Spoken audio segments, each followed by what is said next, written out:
My grandpa is a first-generation American. He is the oldest of three children who were born in an Italian neighborhood in Chicago between 1928 and 1934. As kids, we never tired of my grandpa reliving the stories of the hard times he faced growing up in an immigrant family. My grandpa's mom and dad, my great-grandparents, were both born in a small town in Italy. My great-grandpa, Stanley Lucarelli, and my great-grandma, Gilda Lucarelli, were born and raised in Montefalcone, Italy.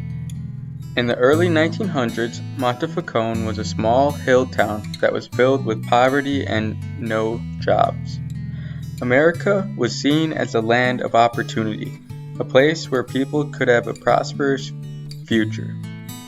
Like many young people in the early 1900s, in order to seek a more successful life, my great-grandparents immigrated to the United States. My great-grandparents sailed on a big ship from Italy to the United States and landed at Ellis Island in 1925.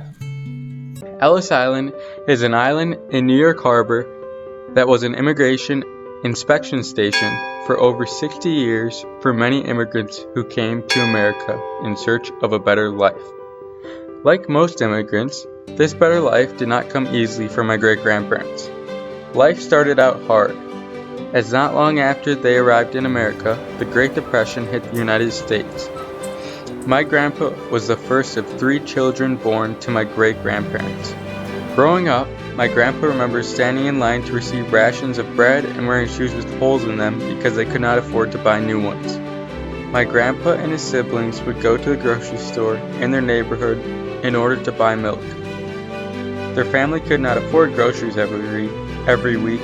Luckily, they knew the owner of the store and he would allow them to pay using credit.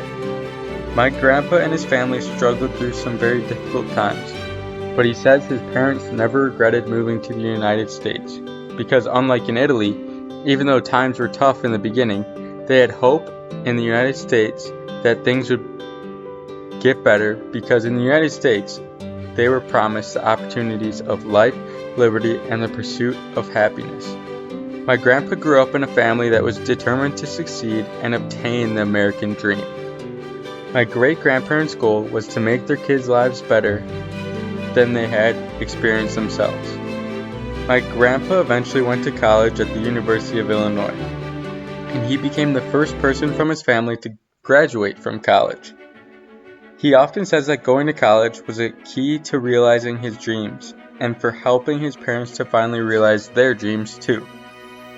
My great-grandparents were able to see their children succeed in this new land. My grandpa got a good job after college and saved his money so that he could buy a house for his parents.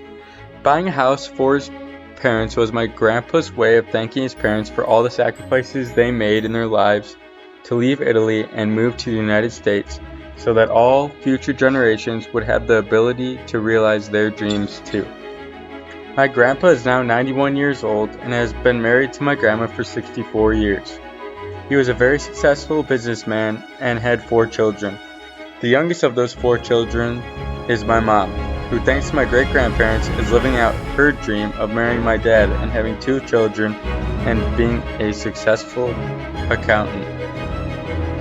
I am now a third-generation American pursuing the American dream by attending college and looking forward to becoming a teacher, thanks to my great-grandparents who took the big leap of faith and immigrated to the United States to seek a better life in this new world.